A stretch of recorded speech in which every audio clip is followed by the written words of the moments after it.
Hola, bienvenidos. Ahora es momento de aprender y crecer. Te invito a que te quedes hasta el final del video. Hoy vamos a hablar de la respiración cutánea. Primero, vamos a recordar el concepto de la respiración.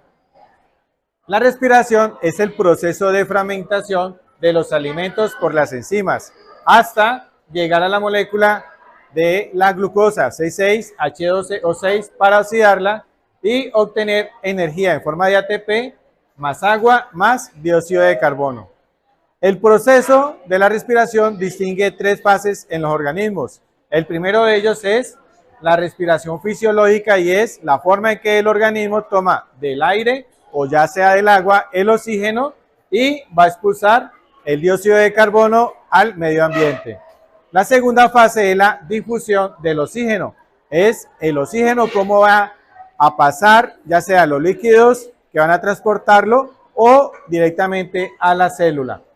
Y la última fase es a nivel celular, la respiración celular, que es la oxidación de la molécula glucosa 6,6-H12O6 más las 6 moles de oxígeno para crear 6 moles de dióxido de carbono más 6 moles de agua y 32 moles de ATP.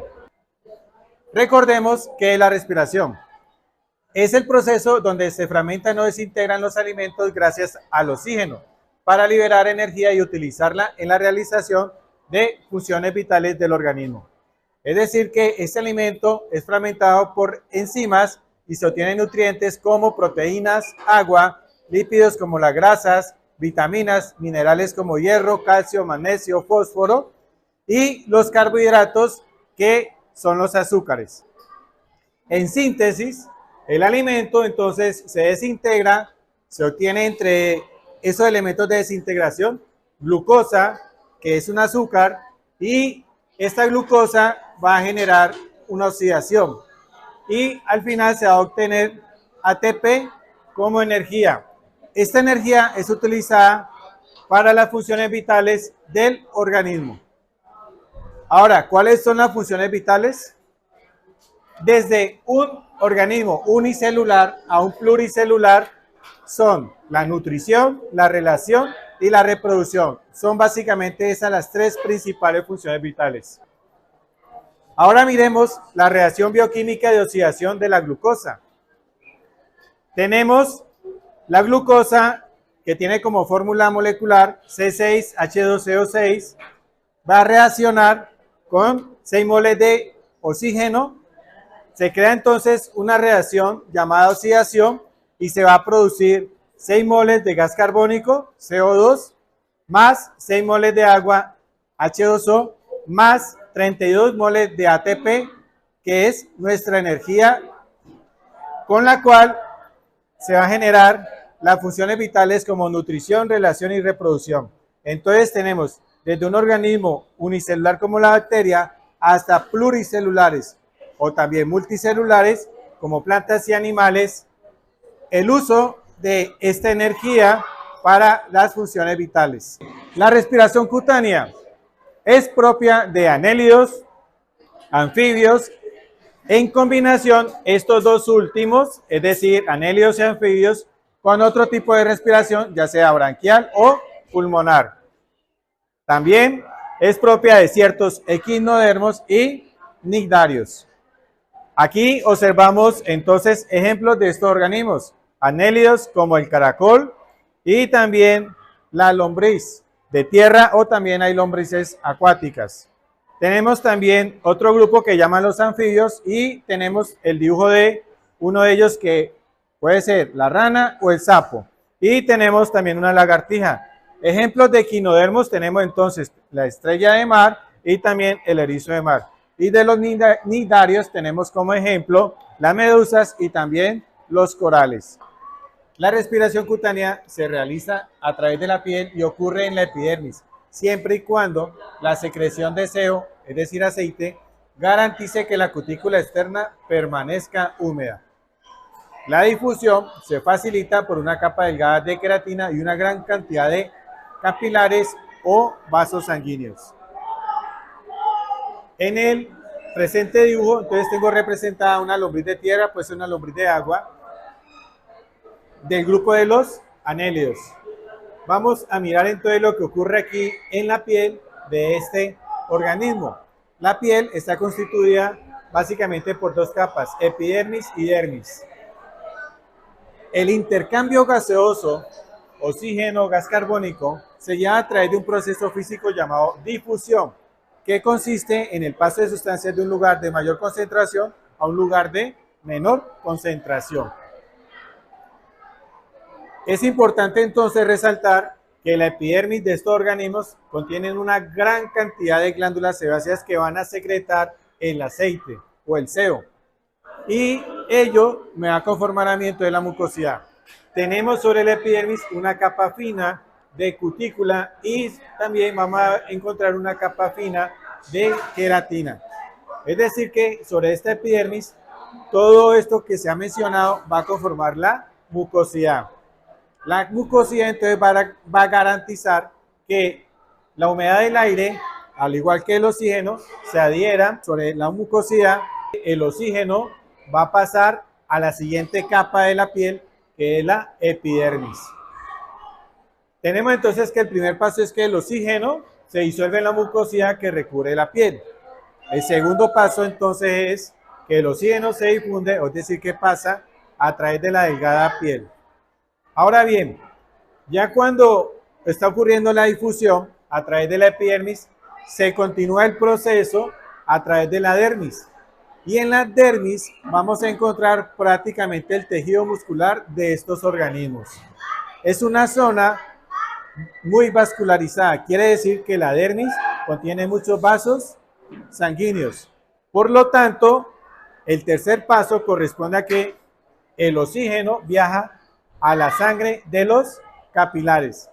Es decir que el oxígeno que se encuentra difundido en la dermis va a pasar a estos vasos sanguíneos y se va a distribuir por todo el cuerpo del organismo. El cuarto paso es que el oxígeno en la sangre se difunde en todo el organismo. Este oxígeno que se difunde en todo el cuerpo del organismo va a llegar a sus células y se va a producir el proceso de biodegradación de la glucosa con el oxígeno para generar gas carbónico, agua y ATP. Este gas carbónico que se produce en las células nuevamente va a llegar a esta zona muy vascularizada de la dermis, y el gas carbónico por difusión nuevamente va a salir a través de las capas de la piel hacia el medio exterior. Repasemos algunas especies de animales que respiran por la piel o en combinación con la respiración branquial o pulmonar. Lombriz de tierra no tiene órganos respiratorios, por lo tanto, solo realiza el intercambio de gases por la piel.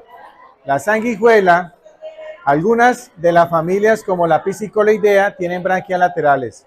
Otras de las familias Nactodélidas y la familia Faringodélidas tienen una pigmentación rojiza que es ocasionado por la hemoglobina extracelular. Esta parte de la piel que tiene esta pigmentación rojiza difunde la mitad del oxígeno absorbido. En el dibujo tengo el pez y en él está adherido la Piscicoleidea. Este organismo vendrá a ser el parásito del pez. Tengo también en el dibujo las Nactodélidas. En él observo que la cabeza tiene un pigmento rojo ocasionado por la hemoglobina extracelular. Esta parte del cuerpo del organismo va a absorber entonces la mitad del oxígeno. Y tenemos también el erizo de mar. Su respiración es branquial y cutánea. Tenemos las medusas. Las medusas permanecen prácticamente estáticas en el agua, lo que ocasiona un proceso físico llamado difusión pasiva entre el oxígeno disuelto en el agua y la piel de las medusas. El ajolote tiene respiración pulmonar, branquial y cutánea. En el dibujo entonces observo el ajolote y prácticamente en la cabeza tenemos las branquias. De acuerdo al hábitat, entonces va a tener o bien la respiración pulmonar, y si se encuentra en medio acuático, pues va a tener el uso de las branquias para la respiración branquial. El organismo entonces tiene también respiración cutánea. Otro de los organismos son los reptiles y ellos también tienen entonces una respiración cutánea comprobado, pues en un principio se pensó que no la tenían. En el dibujo tengo entonces representado a la cobra como parte de este grupo de los reptiles. Muy bien, jóvenes. Ahora, ¿quién de ustedes quiere decirnos qué entendió de la explicación? Entendí que la lombriz de tierra no tiene órganos respiratorios. Yo entendí que hay animales que pueden respirar sin necesidad de tener pulmones. Profe, yo entendí que el ajolote tiene 3 tipos de respiración, la pulmonar, la branquial y la cutánea. Ahora vamos a mirar la respiración cutánea en los anfibios. Los anfibios en estado larvario viven en el agua respirando a través de branquias. Cuando sufren la metamorfosis para ser adultos, salen del agua perdiendo sus branquias y desarrollando pulmones para poder respirar en tierra. Pero siendo adultos por reproducción, supervivencia e hibernación, deben volver al agua, necesitando como mecanismo adicional la respiración cutánea. En nosotros los humanos, resultado del proceso evolutivo, tenemos respiración cutánea en nuestra piel, pero solamente del 0.1%. Y en nuestro cuerpo, la córnea, sus células presentan respiración cutánea. Es por esa razón que los párpados deben estar abriendo y cerrando regularmente para mantener húmeda la córnea y de esta manera esta humedad permita la respiración cutánea en estas células de la córnea. Tenemos entonces representada la metamorfosis de la rana. Inicialmente el embrión va a tener un desarrollo larvario y aquí en estos momentos va a vivir en el agua, por lo tanto se va a desarrollar unas branquias. Tenemos entonces una respiración branquial en este estado larvario. Aparecen inicialmente las patas posteriores y luego las patas anteriores. Una vez que la cola desaparece, entonces el renacuajo va a convertirse en la rana y va a salir a la tierra. En el aire entonces va a hacer uso de estos pulmones que se ha desarrollado durante la metamorfosis, por lo tanto va a tener una respiración pulmonar. También ha desarrollado una respiración cutánea. Cuando por alguna necesidad tiene que volver al agua, entonces va a hacer uso de la respiración cutánea. Y lo que se ha encontrado es que del proceso respiratorio de la rana, el 40% corresponde a la respiración pulmonar y un 60% a respiración cutánea. En algunos textos se va a encontrar 70% en respiración cutánea y un 30% en respiración pulmonar. De todas maneras, predomina en los anfibios la respiración cutánea que la respiración pulmonar.